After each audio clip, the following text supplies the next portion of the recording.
Patriarcas e Profetas, capítulo 23. As pragas do Egito. Arão, sendo instruído pelos anjos, saiu ao encontro de seu irmão, de quem estivera tanto tempo separado, e encontraram-se em meio da solidão do deserto, perto de Horebe.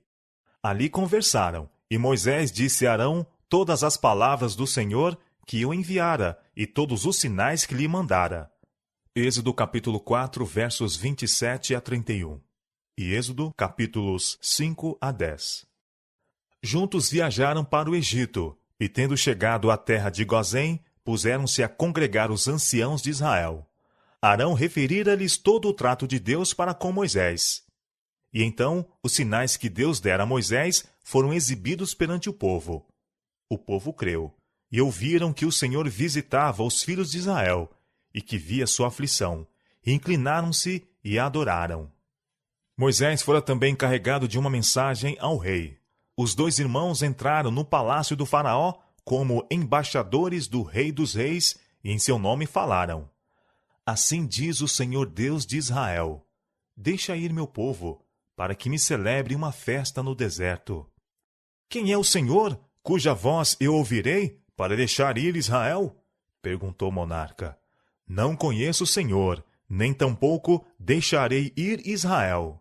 A resposta deles foi: O Deus dos hebreus nos encontrou. Portanto, deixa-nos agora ir, caminho de 3 dias ao deserto, para que ofereçamos sacrifícios ao Senhor, e ele não venha sobre nós com pestilência ou com espada.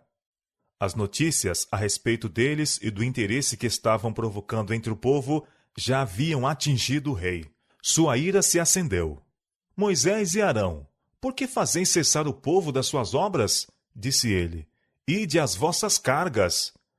Já havia o reino sofrido perda pela interferência desses estrangeiros. Pensando nisto, ele acrescentou: Eis que o povo da terra já é muito, e vós os fazei abandonar as suas cargas. Em seu cativeiro tinham os israelitas até certo ponto perdido o conhecimento da lei de Deus, e haviam se afastado de seus preceitos. O sábado tinha sido geralmente desrespeitado, e as exações dos maiorais de tarefas tornaram sua observância aparentemente impossível. Mas Moisés mostrara a seu povo que a obediência a Deus era a primeira condição de livramento, e os esforços feitos para restaurar a observância do sábado vieram a ser notados pelos seus opressores. O rei, inteiramente desperto, suspeitou dos israelitas o intuito de se revoltarem de seu serviço. O descontentamento era o resultado da ociosidade. Ele faria com que nenhum tempo lhes fosse deixado para se formularem planos perigosos, e imediatamente adotou medidas para cerrar os seus vínculos e aniquilar o seu espírito independente. No mesmo dia foram expedidas ordens que tornassem seu trabalho ainda mais cruel e opressivo. O material de construção mais comum naquele país era o tijolo cozido ao sol. Dele eram feitas as paredes dos mais belos edifícios, e então forradas com pedras. E a manufatura do tijolo empregava grande número de escravos, sendo a palha cortada, misturada com barro, a fim de o segurar. Grandes quantidades de palha eram necessárias para esse trabalho. O rei determinou então que não mais se fornecesse palha. Os trabalhadores deviam procurá-la por si mesmos, sendo-lhes, porém, exigida a mesma quantidade de tijolo. Esta ordem produziu grande aflição entre os israelitas, por toda a terra. Os maiorais de tarefa egípcios tinham indicado oficiais hebreus para fiscalizar o trabalho do povo, e estes oficiais eram responsáveis pelo trabalho efetuado pelos que estavam sob seu encargo. Quando o mandado do rei entrou em vigor, o povo espalhou-se por toda a terra, a colher restolho em lugar de palha. Mas acharam impossível fazer a quantidade usual de trabalho. Por este malogro, os oficiais hebreus foram cruelmente espancados. Estes oficiais supuseram que sua opressão vinha dos seus maiorais de tarefa, e não do próprio rei, e a ele foram com seus pesares. Sua representação foi defrontada por Faraó com sarcasmo. Vós sois ociosos, por isso dizeis: Vamos, sacrifiquemos ao Senhor. Ordenou-se-lhes que voltassem ao trabalho, com a declaração de que seus encargos, em caso algum, deveriam ser aliviados. Voltando, encontraram Moisés e Arão e exclamaram a eles: O Senhor atente sobre nós e julgue isso, porquanto fizeste o nosso cheiro repelente diante de Faraó e diante de seus servos, dando-lhes a espada nas mãos para nos matar. Escutando Moisés estas censuras, ficou grandemente angustiado. Os sofrimentos do povo tinham aumentado muito. Por todo o país se erguia um clamor de desespero de velhos e jovens, e todos se uniam em acusá-lo da mudança desastrosa em sua condição. Com amargura de alma foi perante Deus, com um clamor: Senhor, por que fizeste mal a este povo? Por que me enviaste? Porque desde que entrei a Faraó para falar em teu nome, ele maltratou este povo, e de nenhuma sorte livraste teu povo. A resposta foi: Agora verás o que hei de fazer a Faraó, porque por uma mão poderosa os deixará ir. Sim, por uma mão poderosa os lançará de sua terra. Novamente foi-lhe indicado o concerto que Deus fizera com os pais, e assegurou-se-lhe que o mesmo seria cumprido.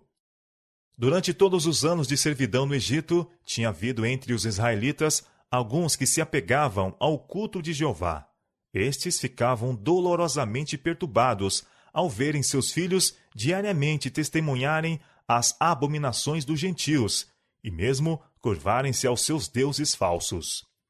Em sua angústia clamaram ao Senhor, pedindo o livramento do jugo egípcio, para que pudessem estar livres da influência corruptora da idolatria. Não escondiam sua fé, mas declaravam aos egípcios que o objeto de seu culto era o Criador do céu e da terra, o único Deus verdadeiro e vivo. Reconsideravam as provas de sua existência e poder, desde a criação até os dias de Jacó. Os egípcios tiveram assim oportunidade de familiarizar-se com a religião dos hebreus, mas, desdenhando ser instruídos por seus escravos, experimentaram seduzir os adoradores de Deus com promessas de recompensas, e falhando isto, por meio de ameaças e crueldade. Os anciãos de Israel esforçaram-se por suster a fé dos irmãos, que estava a sucumbir, repetindo-lhes as promessas feitas a seus pais, e as palavras proféticas de José antes de sua morte, predizendo o livramento deles do Egito. Alguns escutavam e criam, outros, olhando para as circunstâncias que os cercavam, rejeitavam as esperanças. Os egípcios, estando informados do que se divulgava entre seus escravos, zombavam de suas expectativas e escarnecedoramente negavam o poder de seu Deus. Apontavam para a situação deles como uma nação de escravos e com sarcasmo diziam: Se vosso Deus é justo e misericordioso e possui poder superior ao dos deuses egípcios, por que não faz de vós um povo livre?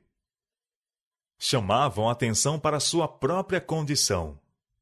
Adoravam divindades que os israelitas chamavam de deuses falsos. No entanto, era uma nação rica e poderosa.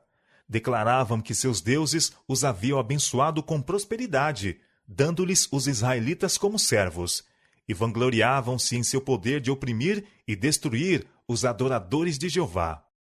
O próprio Faraó jactava-se de que o Deus dos hebreus não os podia livrar de suas mãos. Palavras como estas destruíam as esperanças de muitos dos israelitas. O caso se lhes afigurava tal qual os egípcios o haviam representado. Era certo que eram escravos e deviam suportar o que quer que seus cruéis maiorais de tarefas entendessem infligir-lhes. Seus filhos haviam sido acossados e mortos, e sua própria vida era um peso. Estavam, contudo, adorando o Deus do céu.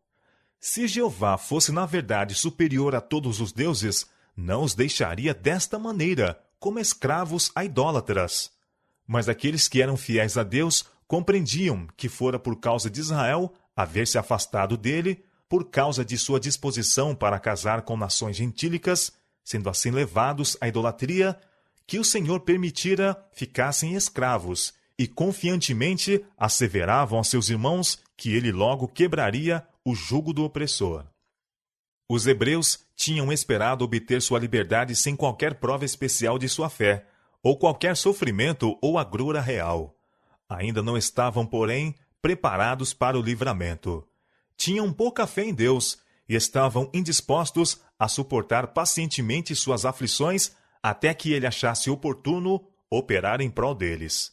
Muitos se contentavam com permanecer em cativeiro, de preferência a enfrentar as dificuldades atinentes à mudança para uma terra estranha. E os costumes de alguns se haviam tornado tão parecidos com os dos egípcios que preferiam ficar no Egito. Por isso, o Senhor não os livrou pela primeira manifestação de seu poder perante Faraó. Ele encaminhou os acontecimentos de maneira mais ampla, a fim de desenvolver o espírito tirânico do rei egípcio e também para revelar-se a seu povo. Vendo sua justiça, seu poder e amor, prefeririam deixar o Egito e entregar-se ao seu serviço. A tarefa de Moisés teria sido muito menos difícil se muitos dos israelitas não se houvessem tornado tão corrompidos que não queriam deixar o Egito. O Senhor ordenou a Moisés ir de novo ao povo e repetir a promessa de livramento, com nova segurança do favor divino. Ele foi conforme fora mandado, mas não quiseram ouvir. Dizem as Escrituras: eles não ouviram, por causa da ânsia do espírito e da dura servidão. De novo a mensagem divina veio a Moisés. Entra e fala a Faraó, rei do Egito, que deixe sair os filhos de Israel da sua terra. Com desânimo, ele replicou: eis que os filhos de Israel não me têm ouvido. Como, pois, me ouvirá Faraó? Foi-lhe dito que levasse Arão consigo e fosse adiante de Faraó e novamente pedisse que despedisse os filhos de Israel de sua terra. Ele foi informado de que o monarca não cederia antes que Deus mandasse juízos sobre o Egito e tirasse Israel por meio de uma assinalada manifestação de seu poder. Antes de ser infligida cada uma das pragas, Moisés devia descrever sua natureza e efeitos para que o rei pudesse salvar-se da mesma se o quisesse. Cada castigo rejeitado seria seguido por outro mais severo, até que seu coração orgulhoso se humilhasse e ele reconhecesse o Criador do céu e da terra como Deus verdadeiro e vivo. O Senhor daria aos egípcios oportunidade de verem quão vã era a sabedoria de seus homens poderosos, quão fraco o poder de seus deuses, quando em oposição aos mandos de Jeová. Ele castigaria o povo do Egito por sua idolatria e reduziria ao silêncio sua jactância a respeito de bênçãos recebidas de suas insensíveis divindades. Deus glorificaria seu próprio nome, para que outras nações pudessem ouvir acerca de seu poder e tremer ante os seus potentes atos, e para que seu povo fosse levado a volver de sua idolatria e prestar-lhe um culto puro. Outra vez, Moisés e Arão entravam nos nobres salões do rei do Egito. Ali, rodeados por altas colunas e resplandecentes adornos, de ricos quadros e imagens esculpidas de deuses gentios, perante o monarca do reino mais poderoso então existente, achavam-se os dois representantes da raça escravizada, a fim de repetirem a ordem de Deus para o livramento de Israel. O rei pediu um prodígio como prova de sua missão divina. Tinha sido indicado a Moisés e Arão como agir no caso em que tal pedido fosse feito. E Arão tomou agora a vara e lançou-a perante Faraó. Ela se tornou serpente. O monarca mandou chamar seus sábios e encantadores, dos quais cada um lançou sua vara, e tornaram-se em serpentes. Mas a vara de Arão tragou as varas deles. Então o rei, mais decidido do que nunca, declarou serem os seus magos iguais em poder a Moisés e Arão. Acusou os servos do Senhor como impostores e sentiu-se fora de perigo ao resistir aos seus pedidos. Todavia, ao mesmo tempo em que desprezava sua mensagem, foi reprimido pelo poder de Deus de lhes fazer mal. Foi a mão de Deus, e não a influência ou poder humano possuído por Moisés e Arão, o que operou os prodígios que exibiram perante Faraó. Estes sinais e prodígios eram destinados a convencer Faraó de que o grande Eu Sou enviara Moisés e de que era dever do rei deixar Israel ir, para que pudessem servir ao Deus vivo.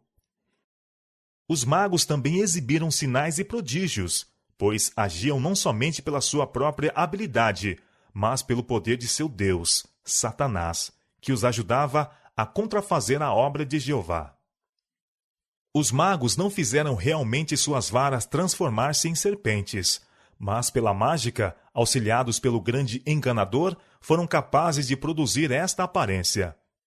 Estava além do poder de Satanás transformar as varas em serpentes vivas. O príncipe do mal, possuindo embora toda a sabedoria e poder de um anjo caído, não tem o poder de criar ou dar a vida. Isto é prerrogativa de Deus somente. Mas tudo o que estava ao poder de Satanás fazer, ele o fez. Produziu uma contrafação. À vista humana, as varas tinham sido transformadas em cobras. E que assim fosse, acreditavam Faraó e sua corte. Nada havia em sua aparência para distingui-las da serpente produzida por Moisés. Se bem que o Senhor fizesse com que a serpente verdadeira tragasse as serpentes espúrias, contudo, mesmo isto foi considerado por Faraó não como uma obra do poder de Deus, mas como resultado de uma espécie de mágica superior à de seus servos. Faraó desejava justificar sua obstinação em resistir à ordem divina, e daí procurava ele algum pretexto para não tomar em consideração os prodígios que Deus operara por meio de Moisés. Satanás deu-lhe exatamente o que ele desejava. Pela obra que operara por intermédio dos magos, fez parecer aos egípcios que Moisés e Arão eram apenas magos e encantadores, e que a mensagem que traziam não podiam impor respeito como provinda de um ser superior. Assim, a falsificação de Satanás cumpriu o seu objetivo de tornar ousados os egípcios em sua rebelião, e fazer com que Faraó endurecesse o coração contra a convicção. Satanás esperava também abalar a fé de Moisés e Arão na origem divina de sua missão, para que pudessem prevalecer os seus instrumentos. Não queria que os filhos de Israel fossem libertos do cativeiro, para servirem ao Deus vivo. Todavia, tinha ainda o príncipe do mal um objetivo de maior alcance, ao manifestar seus prodígios por meio dos magos. Ele bem sabia que Moisés, quebrando o jugo do cativeiro de sobre os filhos de Israel, prefigurava Cristo, que devia destruir o reino do pecado na família humana. Sabia que quando Cristo aparecesse, grandes milagres seriam operados como prova para o mundo de que Deus o enviara. Satanás temia perder o seu poder. Contrafazendo a obra de Deus, efetuada por meio de Moisés, esperava não somente evitar o livramento de Israel, mas exercer influência através dos séculos futuros, para destruir a fé nos milagres de Cristo. Satanás está constantemente procurando contrafazer a obra de Cristo e estabelecer seu poder e pretensões. Leva os homens a explicar os milagres de Cristo, fazendo parecer que são o resultado da perícia e poder humanos. Destrói assim muitas mentes a fé em Cristo como Filho de Deus, e os leva a rejeitar os graciosos oferecimentos de misericórdia pelo plano da redenção. Foi determinado a Moisés e Arão que visitassem a margem do rio na manhã seguinte, aonde o rei costumava dirigir-se. Sendo o transbordamento do Nilo a fonte dos alimentos e riqueza para todo o Egito, era o rio adorado como um deus, e o monarca ia para ali diariamente, a fim de render as suas devoções. Ali os dois irmãos repetiram-lhe de novo a mensagem, e então estenderam a vara e feriram a água. A corrente sagrada mudou-se em sangue, os peixes morreram, e o rio exalou mau cheiro. A água nas casas, o suprimento preservado nas cisternas, foram semelhantemente transformados em sangue. Mas os magos do Egito também fizeram o mesmo com seus encantamentos.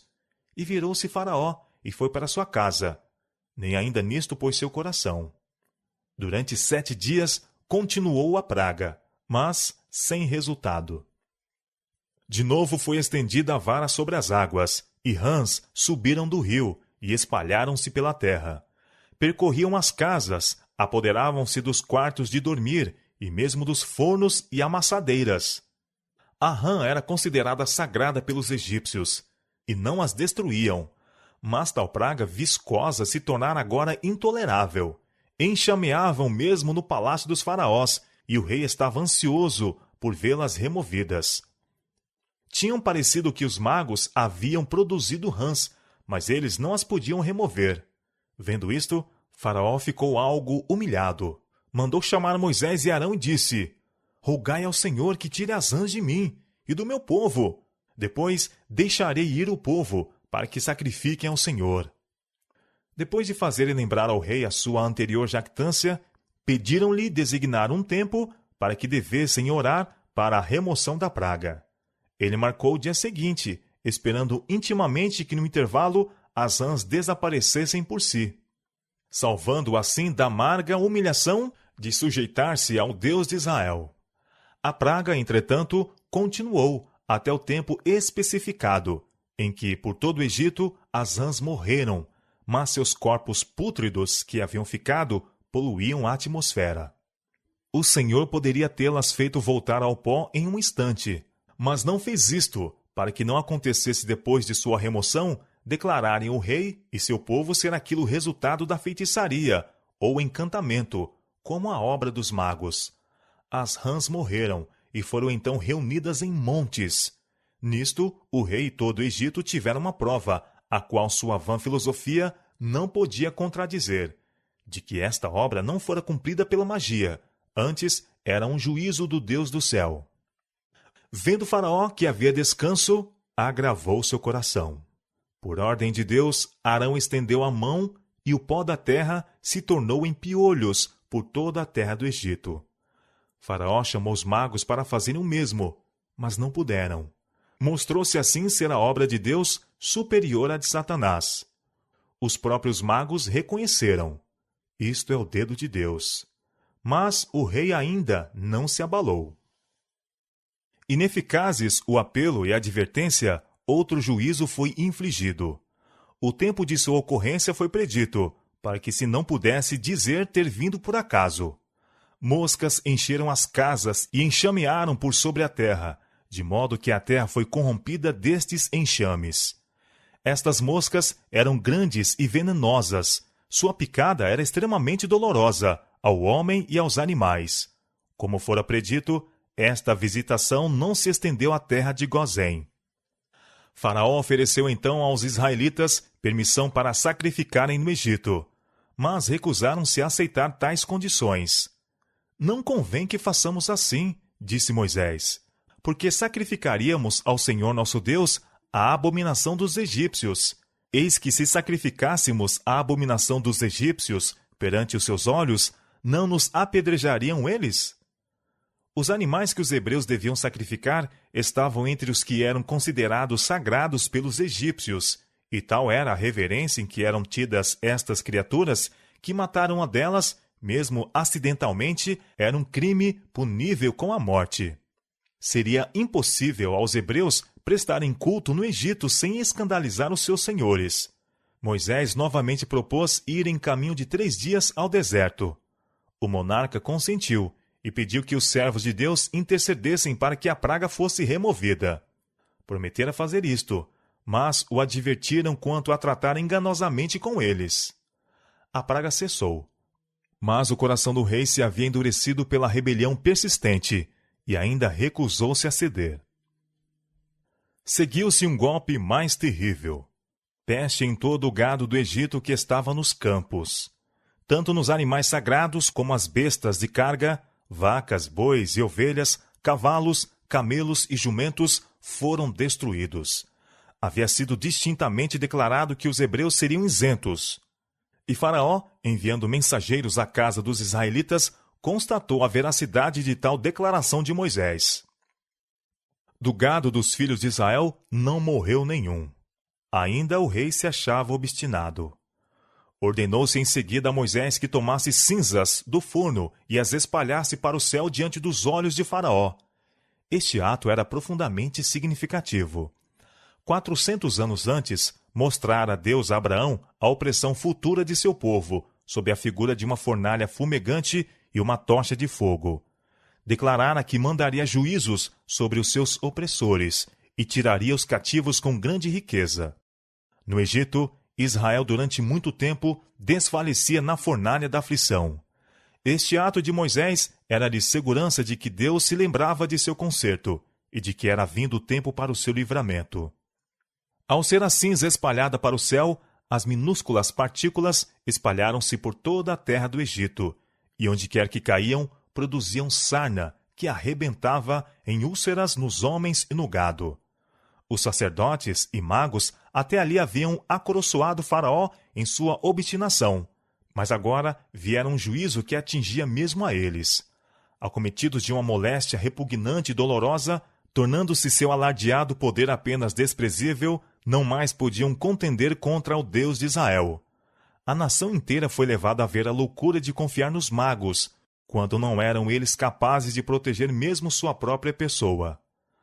Ainda o coração de Faraó se tornou mais endurecido, e então o Senhor lhe enviou uma mensagem declarando: Esta vez enviarei todas as minhas pragas sobre o teu coração, e sobre os teus servos e sobre o teu povo, para que saibais que não há outro como eu em toda a terra.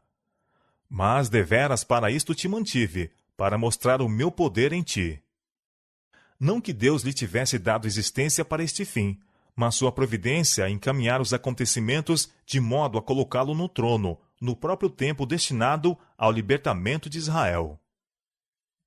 Embora este altivo tirano houvesse pelos seus crimes se privado das misericórdias de Deus, todavia a vida lhe fora preservada para que, mediante sua teimosia, o Senhor pudesse manifestar seus prodígios na terra do Egito. A disposição nos acontecimentos é da providência de Deus. Ele poderia ter posto no trono um rei mais misericordioso, que não tivesse ousado resistir às poderosas manifestações do poder divino. Mas nesse caso, os propósitos do Senhor não se teriam cumprido. Foi permitido que seu povo experimentasse a esmagadora crueldade dos egípcios, para que não se enganassem com relação à influência aviltante da idolatria. Em seu trato com Faraó, o Senhor manifestou ódio à idolatria e sua decisão de punir a crueldade e a opressão. Deus havia declarado com referência a Faraó: Eu endurecerei o seu coração, para que não deixe ir o povo. Êxodo capítulo 4, verso 21. Não houve o exercício de poder sobrenatural para endurecer o coração do rei. Deus deu a Faraó a mais notável prova do poder divino, mas o monarca obstinadamente se recusou a atender à luz. Cada manifestação do poder divino, por ele rejeitada, tornava-o mais resoluto em sua rebelião. As sementes de rebelião que se semeara quando rejeitou o primeiro prodígio produziram a sua messe. Como ele continuasse a aventurar-se em sua conduta, indo de um grau de teimosia a outro, seu coração se tornou mais e mais endurecido, até que ele foi chamado para olhar o rosto frio e morto dos primogênitos. Deus fala aos homens por meio de seus servos, dando avisos e advertências e repreendendo o pecado. Dá a cada um oportunidade para corrigir seus erros, antes que eles se fixem no caráter. Mas se alguém recusa ser corrigido, o poder divino não intervém, a fim de contrariar a tendência de sua ação. Essa pessoa acha mais fácil repetir a mesma conduta. Está a endurecer o coração contra a influência do Espírito Santo. Nova rejeição da luz a coloca onde uma influência muito mais forte será ineficaz para produzir uma impressão duradoura. Aquele que cedeu uma vez à tentação cederá mais facilmente segunda vez. Cada repetição do pecado diminui seu poder de resistência, cega os seus olhos e suprime a convicção. Cada semente de condescendência que é semeada produzirá fruto. Deus não opera milagre para impedir a ceifa. Tudo que o homem semear, isso também ceifará. Gálatas, capítulo 6, verso 7. Aquele que manifesta dura incredulidade, uma obstinada indiferença à verdade divina, não está senão a colher a messe do que ele próprio semeou. É assim que multidões vêm a escutar, com rígida indiferença, verdades que outrora lhe abalavam a própria alma. Semearam negligência e resistência à verdade, e tal é a colheita que fazem. Aqueles que estão a acalmar a consequência culpada com o pensamento de que podem modificar um caminho de males quando desejarem, de que podem ter em pouca conta os convites de misericórdia e ser contudo repetidas vezes impressionados, seguem tal caminho com perigo para si. Acham que depois de lançarem toda a sua influência ao lado do grande rebelde, em momento de maior angústia, quando o perigo os rodeia, mudarão de chefes. mas isto não se faz tão facilmente. A experiência, a educação, a disciplina de uma vida de satisfação pecaminosa tão completamente modelaram o caráter que não podem, então, receber a imagem de Jesus. Se nenhuma luz lhe houvesse mostrado o caminho, o caso teria sido diferente. A misericórdia poderia interpor-se e dar-lhes oportunidade de aceitar suas providências. Mas, depois de ser rejeitada e desprezada durante muito tempo, a luz será enfim retirada. Faraó foi em seguida ameaçado com uma praga de saraiva, dando-se-lhe o aviso: Agora, pois, envia, recolhe o teu gado e tudo o que tens no campo, todo homem e animal que for achado no campo e não for recolhido à casa, a saraiva cairá sobre eles, e morrerão. A chuva ou a saraiva não eram comuns no Egito, e uma tempestade como a que fora predita nunca havia sido testemunhada. A notícia espalhou-se rapidamente, e todos os que creram na palavra do Senhor recolheram seu gado, enquanto os que desdenharam o aviso o deixaram no campo. Assim, em meio do juízo, ostentou-se a misericórdia de Deus. O povo foi provado, e mostrou-se quantos foram levados a temer a Deus pela manifestação de seu poder. A tempestade veio conforme fora predita: trovão e saraiva, e fogo misturado com a mesma. Muito grave, qual nunca houve em toda a terra do Egito, desde que veio a ser uma nação. E a saraiva feriu em toda a terra do Egito tudo quanto havia no campo, desde os homens até os animais. Também a saraiva feriu a toda a erva do campo, e quebrou todas as árvores do campo. A ruína e a desolação assinalavam o caminho do anjo destruidor. Unicamente a terra de Gozém foi poupada. Ficou demonstrado aos egípcios que a terra está sob a direção do Deus vivo, que os elementos obedecem à sua voz, e que a única segurança está na obediência a ele. Todo o Egito tremeu ante a terrível visitação do juízo divino. Faraó apressadamente mandou chamar os 2 irmãos e clamou: Esta vez pequei. O Senhor é justo, mas eu e o meu povo ímpios. Orai ao Senhor, para que não haja mais trovões de Deus nem saraiva, e eu vos deixarei ir, e não ficareis mais aqui. A resposta foi: Em saindo da cidade, estenderei minhas mãos ao Senhor. Os trovões cessarão, e não haverá mais saraiva, para que saibais que a terra é do Senhor. Todavia, quanto a ti e aos teus servos, eu sei que ainda não temereis diante do Senhor Deus. Moisés sabia que a contenda não estava finalizada. As confissões e promessas de Faraó não eram o resultado de qualquer mudança radical em seu espírito ou coração, mas foram extorquidas dele pelo terror e angústia. Moisés prometeu, entretanto, atender-lhe o pedido, pois não lhe daria ocasião para mais obstinação. O profeta saiu, sem tomar em consideração a fúria da tempestade, e Faraó e todo o seu exército foram testemunhas do poder de Jeová para preservar seu mensageiro. Tendo saído fora da cidade, Moisés estendeu suas mãos ao Senhor, e cessaram os trovões e a saraiva, e a chuva não mais caiu sobre a terra. Mas, mal se refez o rei de seus temores, voltou o seu coração à perversidade. Então disse o Senhor a Moisés: Entra, Faraó, porque tenho agravado o seu coração, e o coração de seus servos, para fazer estes meus sinais no meio dele. E para que contes aos ouvidos de teus filhos e dos filhos de teus filhos as coisas que obrei no Egito, e os meus sinais que tenho feito entre eles, para que saibais que eu sou o Senhor. O Senhor estava a manifestar o seu poder, para confirmar a fé de Israel nele como o único Deus vivo e verdadeiro. Daria prova inequívoca da diferença que estabelecera entre eles e os egípcios, e faria com que todas as nações soubessem que os hebreus, a quem tinham desprezado e oprimido, estavam sob a proteção do Deus do céu. Moisés advertiu o monarca de que, se ainda permanecesse obstinado, seria enviada uma praga de gafanhotos, que cobriria a face da terra e comeria toda a coisa verde que restasse. Encheriam as casas, mesmo o palácio.